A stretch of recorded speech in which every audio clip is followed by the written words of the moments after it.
तो चलिए दोस्तों, हम लोग लेकर आ चुके हैं आप सभी के बीच यहाँ पे क्लास 10th वालों के लिए मैथमेटिक्स का एक और यहाँ पे प्रीवियस ईयर्स क्वेश्चन पेपर जो 2014 के फर्स्ट सिटिंग प्रथम पाली में पूछे जा चुके हैं। ये सारे क्वेश्चन हम लोग यहाँ पे कवर करने वाले हैं सॉल्यूशन के साथ। अगर आप भी क्लास 10th के छात्र हैं और आने वाले बोर्ड परीक्षा में शामिल होना चाहते हैं तो ये वीडियोज आप सभी के लिए बहुत ही हेल्पफुल रहने वाले हैं दोस्तों। ठीक है, यहाँ पे हम लोग प्रीवियस ईयर्स के लास्ट 10 साल का 2011 से लेकर 2021 तक जितने भी क्वेश्चन पूछे गए अभी तक मैं वो आप लोगों को कवर कराने वाला हूँ सभी सब्जेक्ट का। ठीक है, यहाँ से आप लोग जितने भी मैं आप लोगों को क्वेश्चन वीडियोज बता रहा हूँ दोस्तों अपलोड हो रही है, उसके मदद से अगर आप लोग तैयारी करते हैं तो 90+ आप लोगों को कोई नहीं रोक पाएगा। ठीक है, क्योंकि सारे question previous years question paper पर ही रहते हैं। हम लोग सबसे पहले आप लोगों को बताया ही था कि ऑब्जेक्टिव MCQ टाइप क्वेश्चंस करते हैं, उसके बाद लघु उत्तरीय और दीर्घ उत्तरीय प्रश्न करेंगे। ठीक है, बस आप लोगों का सपोर्ट चाहिए दोस्तों। वीडियो को लाइक करके शेयर ज़रूर कर देना सारे दोस्तों में, और कमेंट करके ज़रूर बताना और किस टॉपिक पे वीडियो चाहते हैं। ठीक है, और कैसा लगा वीडियो। ये सारे आप लोगों को यहाँ पे मैं कवर कराने वाला हूँ। जितने भी एग्जाम्स हैं दोस्तों सभी सब्जेक्ट का मैं आप लोगों को यहाँ पे कवर करवा दूंगा। ठीक है, एग्जाम से पहले पहले। चलिए हम लोग बिना किसी देरी का स्टार्ट करते हैं। वीडियो को लाइक ज़रूर करना, चैनल को सब्सक्राइब कर लीजिएगा और बेल आइकन को प्रेस कर देना ताकि जल्द हम लोग को न्यू वीडियो डालेंगे तो आपको नोटिफिकेशन मिल जाएंगे। चलो दोस्तों बिना किसी देरी के हम लोग स्टार्ट करते हैं। ये फर्स्ट सिटिंग देखो, 2013 तक जितने भी एग्जाम्स हो रहे थे दोस्तों वो एक ही पाली में हो रहे थे, लेकिन 2014 के बाद से फर्स्ट और सेकेंड दो पालियों में एग्जाम्स होने लगे हैं। ठीक है, काफ़ी सारे छात्रों की बढ़ोतरी होने के बाद यहाँ पे फर्स्ट सेटिंग का ये क्वेश्चन 2011, इसके बाद जब भी आएगा 2014 का सेकेंड सेटिंग, 2015 का फर्स्ट सेटिंग, 2015 का सेकेंड सेटिंग, इस तरह के प्रश्न आने वाले हैं। चलिए दोस्तों स्टार्ट करते हैं। देखो पहले भी था पूर्णांक 100, समय 3 घंटा 15 मिनट, परीक्षार्थियों के निर्देश पूर्व। जो पहला वीडियो जो मैं आप लोगों को बताया था वही निर्देश है कि यथासंभव परीक्षार्थी अपने ही शब्दों में उत्तर दे। ये सारे आप लोगों को पता ही होंगे। चलिए पहला क्वेश्चन देखते हैं दोस्तों। बिना किसी देरी के हम लोग डील करते हुए चलेंगे। डील मतलब पूरे सोल्यूशन के साथ समझते हुए।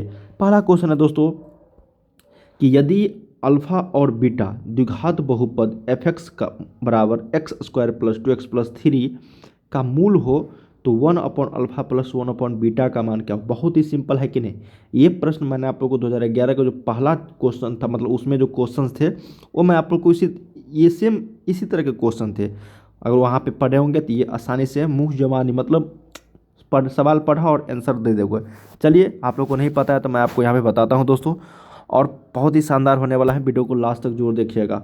ठीक है, तो दोस्तों यहाँ पे हम लोग को क्या है 1/अल्फा + 1/बीटा। ठीक है, इसको क्या करेंगे सोल्यूशन हल करेंगे थोड़ा दोस्तों, क्योंकि हम लोग को पता है अल्फा प्लस बीटा का मान और एक पता है अल्फा × बीटा का मान। ये होता है -b/a और ये होता है c/a। तो यहाँ पे तो 1/अल्फा + 1/बीटा है, इसको क्या करेंगे हम लोग थोड़ा सा हल करेंगे। ठीक है, तो अल्फा से अल्फा गया तो बीटा ऊपर में, बीटा से बीटा गया तो अल्फा ऊपर में, तो बीटा प्लस अल्फा या फिर अल्फा प्लस बीटा बात एक ही हुआ। तो -b/a इसका मान होता है और अल्फा × बीटा c/a। भाई देखो a और a दोनों में सेम होता है। -b/a में ये दोनों में बताओ ना सेम है कि नहीं। तो a से a को गोली मार दो तो बचा क्या -b/c। तो -b/c तो इसमें देखो कौन सा है -b तो -2 और c के जगह पे 3 है तो -2/3। यही तो आंसर हो जाएगा दोस्तों। क्या हो जाएगा, यही आंसर आया कि नहीं समझ में। बताओ आप लोग को क्या करना है। जब भी इस तरह के प्रश्न पूछे जाएंगे तो मैंने आप लोग को एक ट्रिक बताया था दोस्तों, और ट्रिक समझ लो कि जब भी इस तरह के प्रश्न पूछे जाएंगे और पूछा जाए 1/अल्फा + 1/बीटा तो डायरेक्ट इसका मान याद करना -b/c। क्या याद रखोगे दोस्तों -b/c। तो -b के जगह पे -2 c के जगह पे 3। ए से हमको लेना देना है ही नहीं। ए की जगह पे 5 रहे, 2 रहे, 4 रहे, 6 रहे, कुछ भी रहे दोस्तों, हमको उससे कुछ भी लेना देना नहीं है। जब भी इस तरह के प्रश्न पूछ जाएंगे 1/अल्फा + 1/बीटा क्या याद रखेंगे दोस्तों -b/c। ठीक है, चलिए ये ट्रिक हो गया, या नहीं तो भूल जाते हो तो जो साधारण मेथड है ना बता उसको सॉल्व करते हुए चलेंगे। नेक्स्ट क्वेश्चन, द्विघात बहुपद x² - 3 के शून्यक बताया था कि नहीं। सेम क्वेश्चन है 2011 का। +√3 - √3 +√3 - √3 क्यों। x² - 3 = 0, इधर लेके जाओगे तो x3 x का मान प्लस माइनस √3। ठीक है, न कि ओनली 3 या फिर डबल 3। ठीक है ना दोस्तों, इस तरह के प्रश्न आप लोग को बताया था। नेक्स्ट क्वेश्चन कि वृत्ताकार पथ पर 3 धावक एक ही स्थान से दौड़ना प्रारंभ करते हैं तो एक चक्कर लगाने में क्रमशः 3 घंटे, 4 घंटे, 8 घंटे, क्रमशः तो तीनों को प्रस्थान बिंदु पर पुनः मिलने में लगा समय। जब भी इस तरह के प्रश्न पूछा जाएगा तो थोड़ा सा भी दिमाग नहीं लगाना है दोस्तों, इसका एलसीएम निकाल देना है। एलसीएम निकालेंगे दोस्तों 3 4 8 का, तो क्या होगा बताओ, क्या होगा 24 घंटे।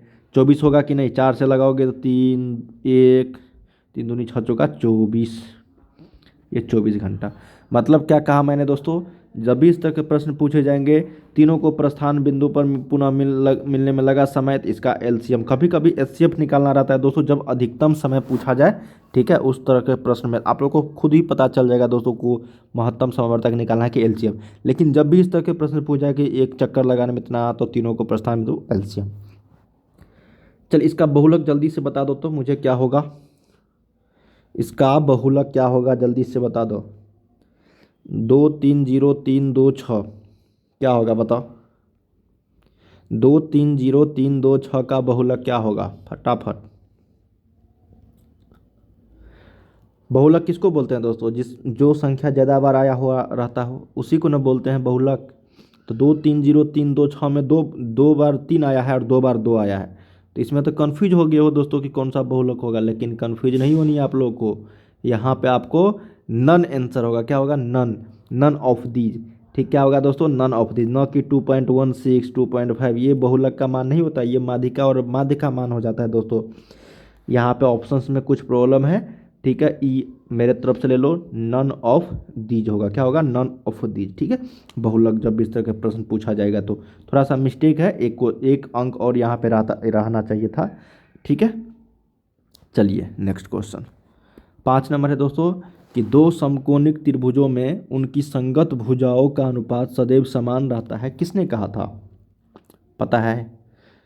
सबसे पहले जैसी आ गया समकोणिक त्रिभुज दोस्तों, समकोणिक त्रिभुज में उनकी संगत भुजाओं का अनुपात सदैव समान रहता है, किसने कहा था, ये थेल्स ने कहा था। थेल्स पर में जानते होंगे दोस्तों आप लोग, ये थेल्स ने ही कहा था कि दो समान कोणिक त्रिभुजों में उनकी संगत भुजाओं का जो अनुपात होता है वो सदैव समान रहता है। बिल्कुल, जब दो समान कोण है आपस में तो उनकी संगत भुजा बराबर नहीं होगा दोस्तों। मान लो कि ये कोण और ये कोण बराबर है, तो ये भुजा बराबर होगा।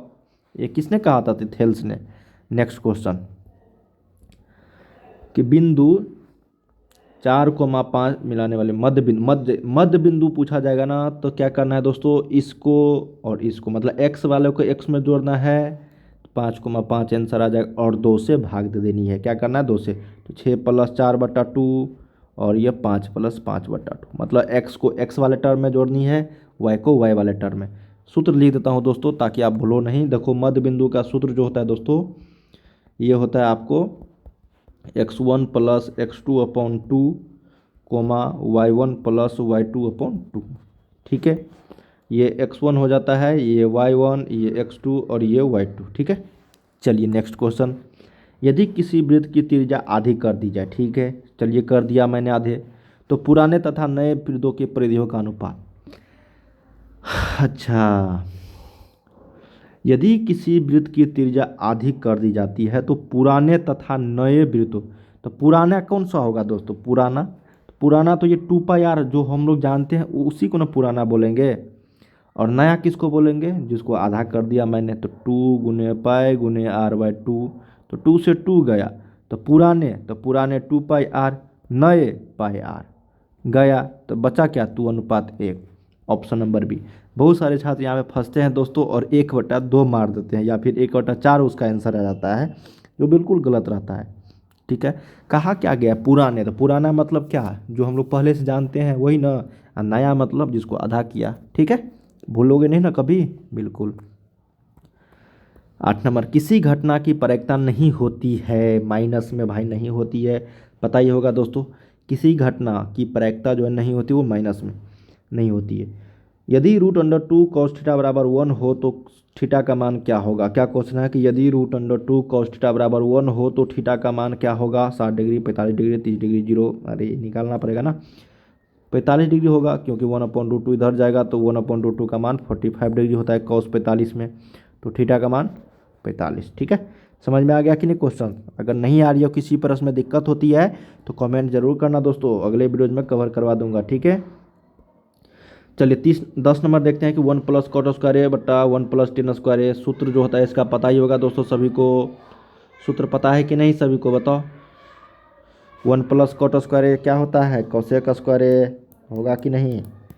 और 1 + tan² क्या होगा, sec²। तो cosec² अब बट्टा में ये sec²। इसका तो कोई फार्मूला नहीं है, तो इसको हम लोग क्या करेंगे 1/sin², क्योंकि हम लोग जानते हैं कि साइन का उल्टा कॉस, कॉस का उल्टा कोसेक का उल्टा साइन, तो सेक का उल्टा 1/cos²। तो ये cos² ऊपर में जाएगा दोस्तों, तो cos² अब बट्टा में नीचा में है sin²।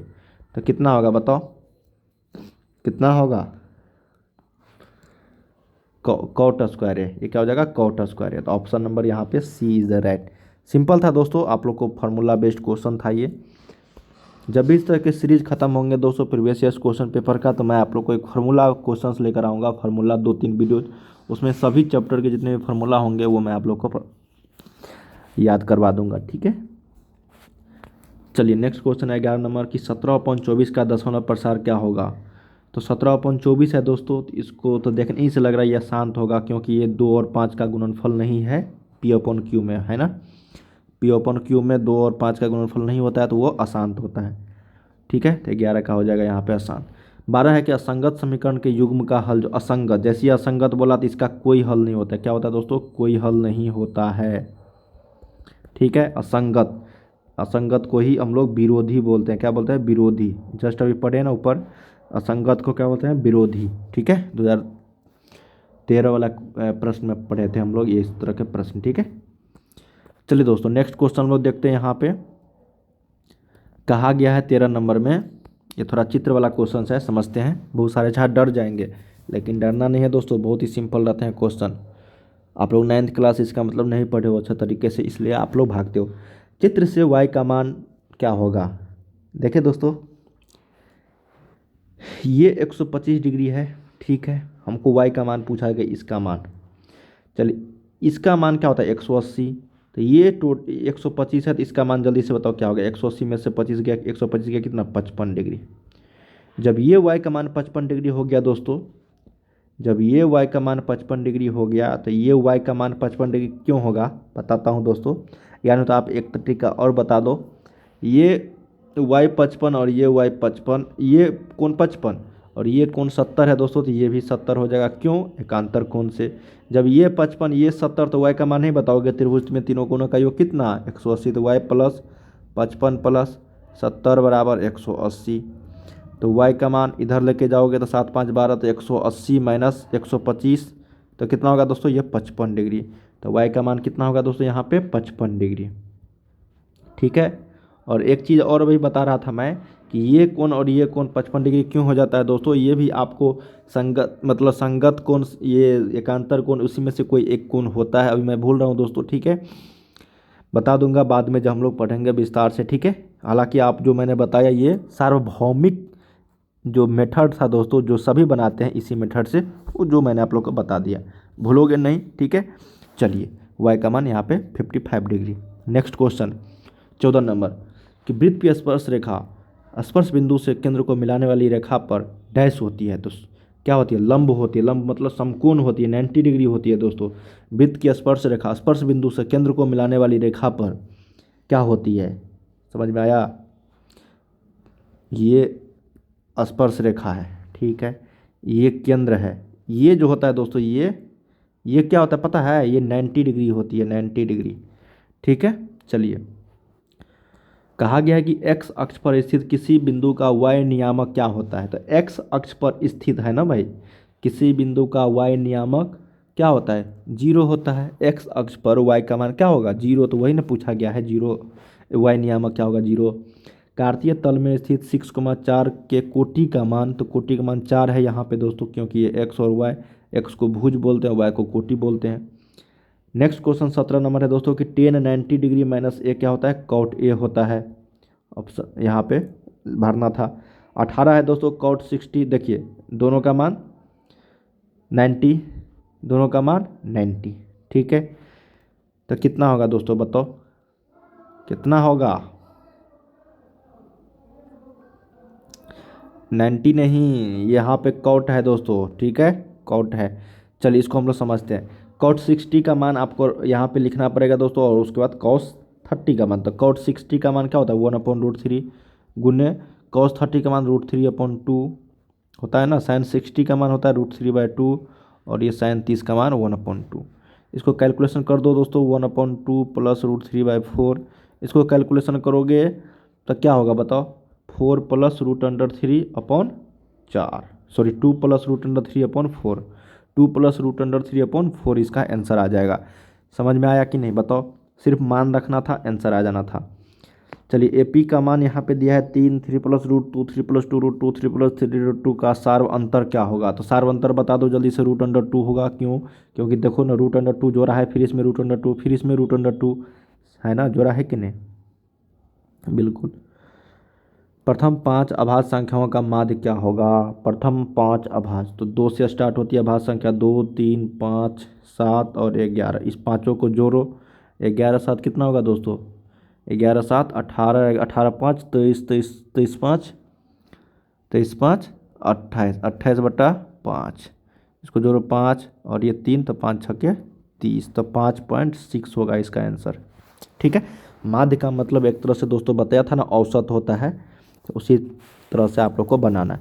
तो दोस्तों हम लोगों ने यहाँ पे टोटल क्वेश्चंस किए हैं 20, जो 2014 के प्रथम पाली में पूछा गया था। ठीक है, ये सारे क्वेश्चन ऑब्जेक्टिव थे। हम लोग अगले वीडियोज में 2014 के सेकेंड पाली, देखो ना ये 2-2 नंबर के 3-3 नंबर के क्वेश्चन है दोस्तों, हम लोग अगले वीडियो में कवर करेंगे इनको। उम्मीद करते हैं इस वीडियो के माध्यम से आप लोग को काफ़ी सारी जानकारी मिला होगा। चलिए दोस्तों हम लोग मिलते हैं नेक्स्ट वीडियो में, बाय बाय सभी को।